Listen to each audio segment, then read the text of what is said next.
कृष्णा, आइए जानते हैं कृष्ण जन्माष्टमी के दिन कैसी दिनचर्या आपको रखनी है, व्रत में क्या खाना है क्या नहीं, पूजा व्रत उपवास के सभी नियम, घर में कैसे आपको कुछ श्रेष्ठ कार्य करने हैं जिससे कि मनोकामना तुरंत पूर्ण हो। तो पूरा वीडियो ध्यान से सुनिएगा। सबसे पहले जल्दी उठें, लाल या पीले रंग के ही कपड़े पहनें, घर पर गंगाजल का छिड़काव करें, घर के दरवाजे के दोनों तरफ हल्दी कुमकुम का स्वास्तिक बनाएं, घर के दरवाजे पर लाला का जन्मदिन है ऐसी प्रार्थना करते हुए बंधनवार लगा लीजिएगा, बहुत शुभ माना जाता है। अगर आपके घर पर लड्डू गोपाल हैं तो बहुत बढ़िया है, नहीं है तो कोई दिक्कत नहीं। मूर्ति प्रतिमा पर कैसे पूजा की जाती है इसका वीडियो आ चुका है।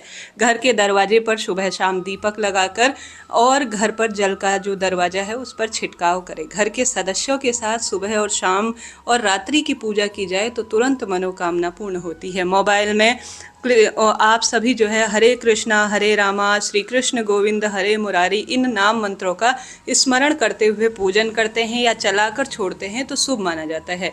पूजा में आपका मुख पूर्व या उत्तर दिशा की ओर होना चाहिए, इस बात का ध्यान रखें। लाल पीले रंग के कपड़े पहने, जिस स्थान पर पूजा करें उस स्थान को साफ स्वच्छ कर लीजिएगा।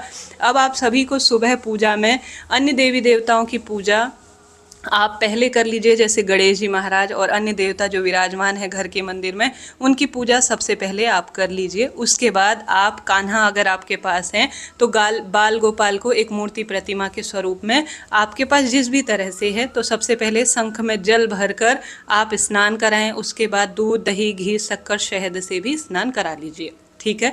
यह स्नान की प्रक्रिया होती है। आप अगर इस दिन अपनी मनोकामना के तहत पंचामृत से श्री नारायण के लड्डू गोपाल स्वरूप का स्नान कराते हैं तो यह सुखद अनुभूति देने वाला माना जाता है।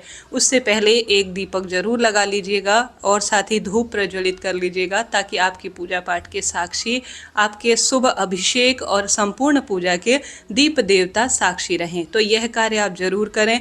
जहाँ पर भी आपके पास लड्डू गोपाल की मूर्ति प्रतिमा, जैसे मैंने कान्हा जी और राधा रानी और गौ माता को विराजित किया है, थोड़ा सा अक्षत का आसन देकर या किसी वस्त्र में आप यहाँ पर उन्हें रख सकते हैं, इच्छा आपकी है।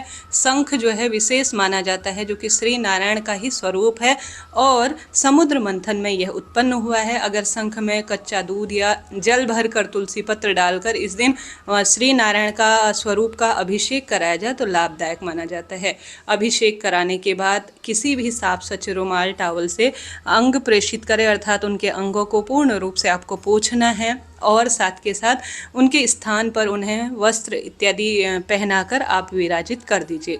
साथ ही हमने उनको तो जो है कान्हा को तो स्नान करा दिया, अब हमें जो श्री नारायण की मूर्ति प्रतिमा है उस पर भी जल का छिड़काव कर देना चाहिए और साथ ही आप सभी को इसके बाद लड्डू गोपाल को चंदन की सेवा और इत्र इत्यादि की सेवा देनी चाहिए। हमारे पास जो मूर्ति प्रतिमा है उस पर भी हम रोली चंदन मोली अक्षत सारी चीज़ें समर्पित कर देंगे। इस तरह से यह हमारी सुबह की पूजा होती है। इसके साथ ही अभी मौसमी जो हमारे पास पुष्प है, दुर्वा घास है और साथ के साथ अपनी इच्छा शक्ति सामर्थ्य अनुसार जो आपसे व्यवस्था हो पाए सारी चीज़ें आप समर्पित करें। साधारण सरल सुबह की पूजा होती है, इस तरह से आपको करना है। साथ ही पूजा के साथ साथ आप चाहें तो स्नान के बाद तुरंत संकल्प ले सकते हैं व्रत उपवास का, या आप सभी जब कान्हा को इस तरह से पूजित कर लेंगे तो उसके बाद आप संकल्प थोड़ा ले लेते हैं तो बहुत शुभ माना जाता है। संकल्प आपने देखा होगा पंडित जी आते हैं तो घर पर ज़रूर संकल्प करवाते हैं। किसी संकल्प के तहत हम अपना व्रत उपवास करते हैं, कोई पूजा अनुष्ठान कराते हैं तो सबसे शुभ माना जाता है। दाहिने हाथ में 1 रुपये का सिक्का, अक्षत, थोड़ा जल और पुष्प लेकर अपना नाम गोत्र बोलें, अपने इष्ट पितृ देवी देवताओं का ध्यान करें और कहें कि हे श्री नारायण लड्डू गोपाल स्वरूप, हे महादेव, आज मेरा नाम गोत्र यह है, मैं यह व्रत संपन्न करने जा रही हूँ। आज मैं निर्जल व्रत रखूंगी या फलाहार जो भी आप व्रत करेंगे उसका आप मन में ध्यान करते हुए संकल्प ली हुई वस्तु को जमीन पर छोड़ दीजिए और प्रार्थना करें कि इस व्रत उपवास को संपन्न कीजिए। ऐसी प्रार्थना की जाती है संकल्प के तहत। उसके बाद आप मौसमी फल, माखन, मिश्री का सुबह साधारण सरल तरीके से भगवान जी को भोग लगा दीजिए, ठीक है। यह हो गई सुबह की पूजा। अब इसके बाद आप चाय, पानी, फलाहार कुछ भी ले सकते हैं। इस व्रत को 2 तरीके से किया जाता है, एक तो फलाहार के तहत, एक किया जाता है निर्जल व्रत। तो आप यह सुबह की पूजा हो जाए उसके बाद आप भगवान जी को भोग लगाने के बाद फलाहार ले सकते हैं, जल पी सकते हैं, चाय कॉफ़ी जो आपसे व्यवस्था हो पाए वह कर लीजिएगा। ठीक है, यह सुबह की पूजा हो गई। पूरे दिन भर में इस तरह से आपको जो रोज़ अन्य दिनों आप पूजन करते हैं, नियम लेते हैं कान्हा को सुलाने का, उस तरह से कीजिएगा। अब शाम के समय, अब मैं जो अभी आपने फूल इत्यादि उठाते हुए आपने देखा होगा, तो शाम के समय दिन में चढ़ाए गए पुष्प जो सामग्री है उसे अलग कर कर किसी पेड़ के नीचे छोड़ देंगे और शाम की दिया बाती धूप दीप इत्यादि समर्पित करेंगे। शाम को भी कान्हा जी को भोग इत्यादि लगाएंगे। ठीक है, पूरे दिन भर में आप चाय पानी पी सकते हैं, फलाहार कर सकते हैं। सुबह शाम की जो पूजा का शुभ मुहूर्त, आप कुछ भी ऐसा ना सोचें, साधारण सरल तरीके से पूरा कृष्ण जन्माष्टमी का दिन पूजा के लिए उत्तम और श्रेष्ठ माना जाता है। आप पूजन कर सकते हैं। बात होती है मध्य रात्रि पूजन की, तो अभी सुनिएगा। अब शाम की हमने दिया बाती कर दी, उसके बाद रात्रि 12 बजने से पहले करीब 10:30-11 बजे को आपको कान्हा को इस तरह से किसी भी रुमाल से, किसी चुन्नी से ढक देना है। साथ में रख देना है खीरा, और साथ ही अब कान्हा के जन्म का समय हो चुका है, ऐसी प्रार्थना करते हुए, चाहे तो कान्हा जी जो हमारे साथ हैं जिनको आपने ढका है उन्हें किसी फूलों की टोकरी में रख सकते हैं खीरे के साथ, नहीं तो इस तरह से आप ढक सकते हैं ताकि कान्हा का जन्म हो चुका है, ऐसी प्रार्थना करते हुए चुपके से कान्हा जी को आप जो है इस खीरे के अंदर रख दीजिए। इस तरह से यह कान्हा के जन्म की प्रक्रिया होती है। अगर आपको खीरा डंडी वाला मिल जाए तो ऊपर का जो डंडा होता है वह बहुत शुभ होता है, वह नाल छेदन की प्रक्रिया के तहत माना जाता है, और यह खीरा साक्षात माँ देवकी का कोख माना जाता है। इसके अंदर से ही कान्हा उत्पन्न हुए हैं, ऐसी प्रार्थना की जाती है। अब इसके अंदर कान्हा जी को चुपचाप से रख देंगे। अब कान्हा का जन्म हुआ ऐसी प्रार्थना करते हुए ताली शंख घंट घड़ियाल बजाते हुए श्री कृष्ण का जो है जन्म हुआ ऐसी बधाई देते हुए कान्हा के दर्शन सभी को कराएंगे। अब यहाँ पर मध्य रात्रि में और दोबारा से अभिषेक किया जाता है। घर के मंदिर में दिन रात्रि पूजा का दीपक जलता रहे तो बहुत शुभ और श्रेष्ठ माना जाता है। अब मध्य रात्रि पूजा का समय 12:02 से 12:45 के आसपास रहने वाला है। इस समय आप सभी कान्हा का अभिषेक कराएं। आपको वैसे भी पता चल जाएगा जब मंदिरों में से आवाज़ आने लग जाती है, घंटी घड़ियाल बजने लग जाते हैं, कान्हा के जय जयकार होने लग जाते हैं, तो आभास हो जाता है कि मध्य रात्रि में कान्हा का जन्म हो चुका है। तो उसी समय आप सभी को यह प्रक्रिया करनी है। पहले से ही शंख में दूध और तुलसी पत्र रख लीजिए। कान्हा का जन्म हो गया है ऐसी प्रार्थना करते हुए अब कान्हा उत्पन्न हो चुके हैं। एक थाली में आप जो है जो कान्हा हैं उन्हें जल समर्पित करें स्नान का भाव करते हुए मध्य रात्रि में। उसके बाद लाला का जन्म हुआ, शंख में दूध भरकर तुलसी पत्र रखकर उससे स्नान करा दीजिए। साथ ही यहाँ पर भी आप दूध दही घी शक्कर शहद पंचामृत से अभिषेक कराएं।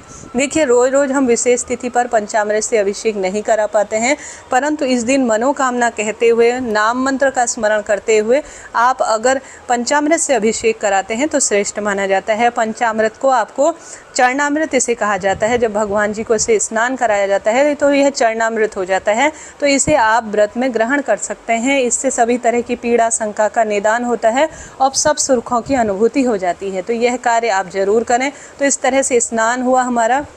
उसके बाद आप सभी को कान्हा को उसी तरह से दोबारा किसी रुमाल से पोंछना है, चंदन की सेवा देनी है और सुंदर नए आभूषण वस्त्र इत्यादि पहनाने हैं। और साथ के साथ आप सभी को सुंदर भाव सच्चे मन से कान्हा को बांसुरी और जो हमारे पास नया मोरपंख है और अपनी इच्छा अनुसार आप खेल खिलौने तुलसी की माला इत्यादि भी उन्हें समर्पित करें। साथ के साथ यहाँ पर आप थोड़ा सा कान्हा को काजल लगा दीजिएगा ताकि नज़र ना लगे। साथ के साथ शहद भी चटा सकते हैं। यह भी श्रेष्ठ प्रक्रिया रात में मानी जाती है। अब आप सभी को इसी समय पंजरी का भोग कान्हा को लगाना होगा, केले का भोग लगा सकते हैं। साथ के साथ आप सभी को विशेष तौर पर 56 भोग लगा सकते हैं। पंचामृत, मौसमी फल, खीरे इत्यादि का भोग लगाएं। 10-15 मिनट बाद कान्हा इसे स्वीकार कर चुके होंगे। फिर इसे जो है सभी भक्तों में वितरित कीजिए। इसमें तुलसी पत्र आपको जरूर रखना है, इस चीज़ का ध्यान रखिएगा। यह पूरी पूजा की विधि मैंने आपको बताई। इसके अलावा आप यज्ञोपवीत कान्हा को समर्पित कर सकते हैं, सुपारी समर्पित कर सकते हैं। साथ के साथ आप दिन में, शाम को, सुबह इच्छा आपकी है आप कन्हैया के लिए झूले का भी प्रबंध करते हैं तो बहुत शुभ है। समय की व्यस्तता के कारण मैं थोड़ा सा अभी झूले का प्रबंध नहीं कर पाई हूँ। आप ज़रूर से छोटा सा झूला डाल लीजिएगा या आप रेडीमेड झूला लाकर उससे भी पूजन कर सकते हैं। यह भी शुभ और श्रेष्ठ माना जाता है।